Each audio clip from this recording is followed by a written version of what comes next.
ভারতীয়দের একটা সবচাইতে বড় সমস্যা কি জানো? যখনই কোনো একটা ঘটনা ঘটে কিছুদিন যাওয়ার পর আমরা সেটাকে ভুলে যাই।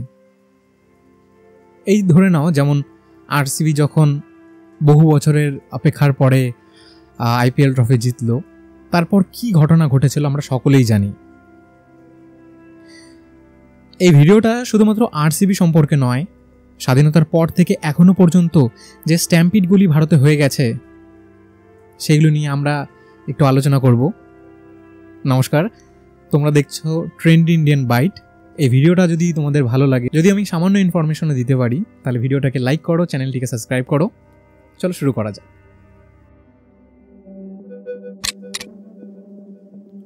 প্রতি বছর ভারতে হাজার হাজার মানুষের মৃত্যু হয়।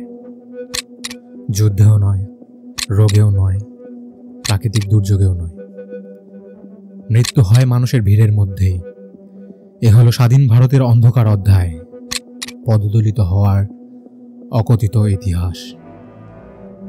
গঙ্গার পবিত্র তীর থেকে দক্ষিণের মন্দিরে লক্ষ লক্ষ ভক্ত সমবেত হন, কিন্তু এই ভক্তির আড়ালে লুকিয়ে থাকে এক নিষ্ঠুর বাস্তবতা। 1947 সালে স্বাধীনতার পর থেকে আজ পর্যন্ত ভিড়ের চাপে মৃত্যু হয়েছে অগণিত মানুষের। যদি এই পরিসংখ্যানগুলি দেখো তাহলেই তোমরা বুঝতে পারবে যে এই ট্র্যাজেডির মাত্রা কতটা। 2001 থেকে 2022 সাল পর্যন্ত সরকারি হিসাবে 3000-এরও বেশি মানুষের মৃত্যু হয়েছে পদদলিত হয়ে। এটা শুধুমাত্র একটা সরকারি রিপোর্ট, আসল বাস্তবটা অনেক ভয়াবহ। এর মধ্যে 70% ছিল পুরুষ এবং 30% নারী। কিন্তু সবচাইতে ভয়াবহ ঘটনা ঘটেছিল 1954 সালে। স্বাধীনতার মাত্র 7 বছর পর প্রয়াগরাজের কুম্ভ মেলায় একদিনেই প্রাণ হারিয়েছিলেন প্রায় 800 জন।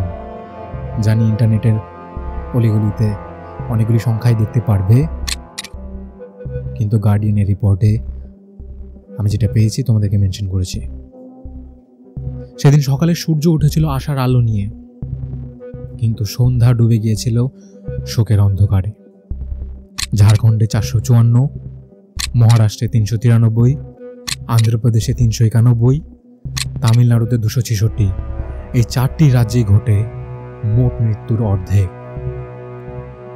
1996 থেকে 2022 সাল পর্যন্ত সরকারি রেকর্ড অনুযায়ী প্রায় 4000 পৃথক পদদলিত হওয়ার ঘটনা ঘটেছে সারা ভারত জুড়ে। ইতিহাসের পাতায় কালো অক্ষরে লেখা আছে এই মর্মান্তিক ঘটনাগুলো।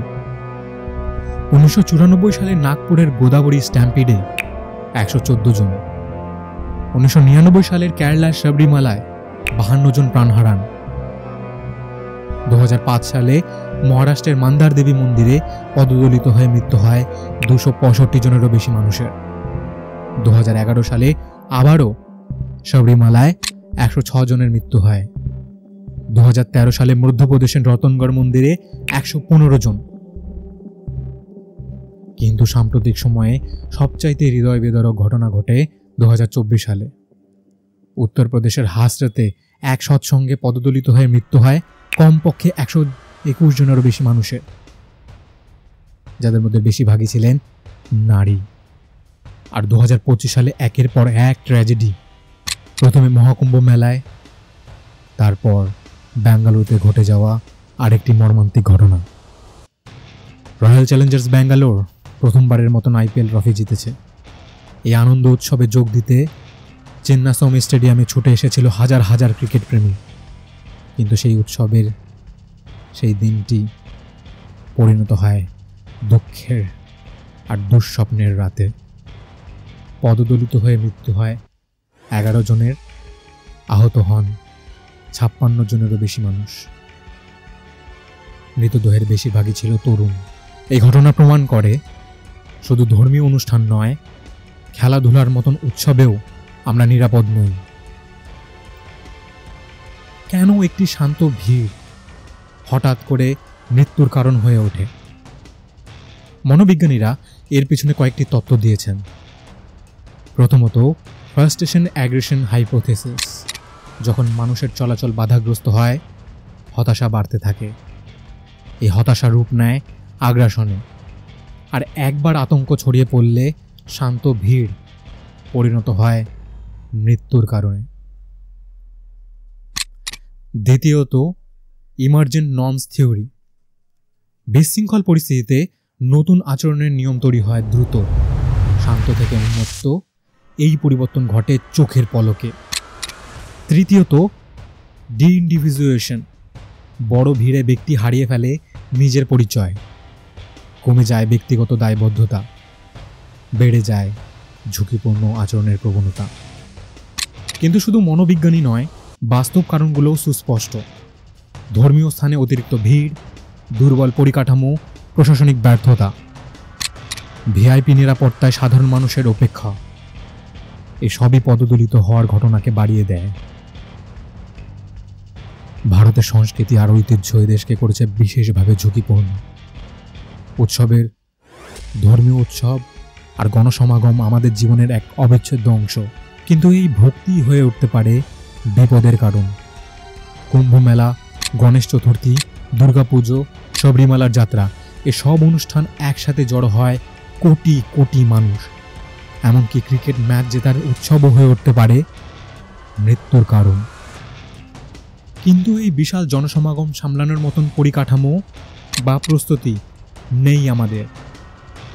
2024 এবং 2025 সালে উত্তরপ্রদেশ ও কর্ণাটকে ঘটে যাওয়া ঘটনাগুলো প্রমাণ করে আমরা এখনও শিক্ষা নিতে পারিনি। বারবার একই ভুলের পুনরাবৃত্তি ঘটছে। বেঙ্গালুরুতে আরসিবি ট্রফি প্যারেডের সময় পুলিশ ভিড় নিয়ন্ত্রণে ব্যর্থ হয়েছিল। একথা ভুল হবে না যে কোনো রকম পূর্ব প্রস্তুতি ছাড়াই এই অনুষ্ঠানের আয়োজন করা হয়েছিল। প্রশ্ন হলো, কবে থামবে এই মৃত্যুর মিছিল? কিন্তু আশার কথা হলো, বিশ্বের অন্যান্য দেশ এই সমস্যার সমাধান খুঁজে পেয়েছে। সৌদি আরব হজের মতন বিশ্বের সবচাইতে বড় ধর্মীয় সমাগম পরিচালনা করে একদম নিরাপদে। তাদের কাছে আছে real time monitoring, permit system আর অত্যাধুনিক প্রযুক্তি। যদি ইউএসএতে দেখো, সেখানে যে খেলাধুলো ও সাংস্কৃতিক অনুষ্ঠানগুলি হয় সেখানে থাকে কঠোর নিরাপত্তা। তারা সেফটি অ্যাডভাইজারি গ্রুপের সাথে কাজ করে। জরুরি পরিষেবা, স্বাস্থ্য, স্থানীয় কর্তৃপক্ষ সবাই একসাথে একটি টিমের মতন কাজ করে। জার্মানিতে অক্টোবর ফেস্টের মতন উৎসবে ব্যবহার করা হয় পথচারী মডেলিং, ডাইনামিক সাইনেজ এবং সিমুলেশন টুল। জাপানের উৎসবের সময় এআই অ্যানালিটিক্স আর ক্রাউড ফ্লো সিমুলেশন ব্যবহার করে জরুরি হস্তক্ষেপের জন্য। এখন প্রশ্ন হচ্ছে যে এই দেশগুলো থেকে আমরা কি শিখতে পারি? প্রথমত, প্রযুক্তি নির্ভর নিরীক্ষণ। এক্ষেত্রে আমরা এআই আর ক্রাউড ডেনসিটি সেন্সর ব্যবহার করতে পারি। দ্বিতীয়ত, পারমিট আর প্রবেশ নিয়ন্ত্রণ, ইলেকট্রনিক টিকিট আর টার্ন স্টাইল এন্ট্রি। তৃতীয়ত, কর্মী প্রশিক্ষণ, নিয়মিত জরুরি মহড়া করতে হবে, কর্মীদের প্রশিক্ষণ দিতে হবে। চতুর্থ পদক্ষেপ, ক্রাউড মডেলিং। আমাদের সেই সমস্ত জায়গাগুলিকে চিহ্নিত করতে হবে যেগুলি আগে ভাগেই ঝুঁকিপূর্ণ, সেগুলির আইডেন্টিফিকেশন আমাদের করতে হবে। আর সবচাইতে ইম্পর্টেন্ট যেটা হলো বহু সংস্থার সমন্বয়, যেখানটায় পুলিশ, স্বাস্থ্য, ফায়ার ব্রিগেড সবার একটা যৌথ পরিকল্পনা থাকতে হবে। তাহলে ভারত কি করতে পারে? প্রথমত, তাৎক্ষণিক সমাধান, ক্রাউড ফ্লো কন্ট্রোল, প্রবেশ আর বের হওয়ার পথ আলাদা করা, ওয়ান ওয়ে মুভমেন্ট নিশ্চিত করা। ভেন্যু ক্যাপাসিটি ম্যানেজমেন্ট, কঠোরভাবে উপস্থিতি সীমিত রাখা, ক্রমাগত নিরীক্ষণ, সিসিটিভি, সেন্সর আর রিয়েল টাইম ক্রাউড অ্যানালিটিক্স ব্যবহার করা। কর্মী প্রশিক্ষণ, আগে বলেছি, নিরাপত্তা কর্মী আর স্বেচ্ছাসেবকদের আমাদের দ্রুত সাড়া দেওয়ার প্রশিক্ষণ দিতে হবে। কার্যকর যোগাযোগ, পাবলিক অ্যাড্রেস সিস্টেম আর বহু ভাষাভিত্তিক সাইনবোর্ড ব্যবহার করা। এতে গেলে স্বল্পমেয়াদী সমাধান, কিন্তু দীর্ঘমেয়াদী সমাধানের জন্য আমাদের মডিউলার ইনফ্রাস্ট্রাকচার ডেভেলপ করতে হবে। ভিড়ের প্রবাহ অনুযায়ী সামঞ্জস্য করা যায় এমন ব্যারিকেডিং করতে হবে। এআই ভিত্তিক পূর্বাভাস দেয় এমন হস্তক্ষেপ নিতে হবে। বড় অনুষ্ঠানের জন্য একটা বিস্তারিত পরিকল্পনা করতে হবে। আর সবচেয়ে ইম্পর্টেন্ট, আইনি সংস্কার। এই ধরনের কোনো ঘটনা যদি ঘটে যায় তাহলে শাস্তিরও ব্যবস্থা করতে হবে। গণসমাগম আমাদের গর্বের বিষয় হওয়া উচিত, শোকের নয়। প্রযুক্তি, সতর্কতা আর জবাবদিহির মাধ্যমে ভারত বিশ্বের সবচাইতে বড় উৎসব নিরাপদে আয়োজন করতে পারে। প্রতিটি প্রাণহানি একটি পরিবারের স্বপ্ন ভেঙে দেয়। প্রতিটি ট্র্যাজেডি আমাদের ব্যর্থতার স্মারক, কিন্তু প্রতিটি পরিহার করার দুর্ঘটনা হতে পারে আমাদের শেখা পাঠ।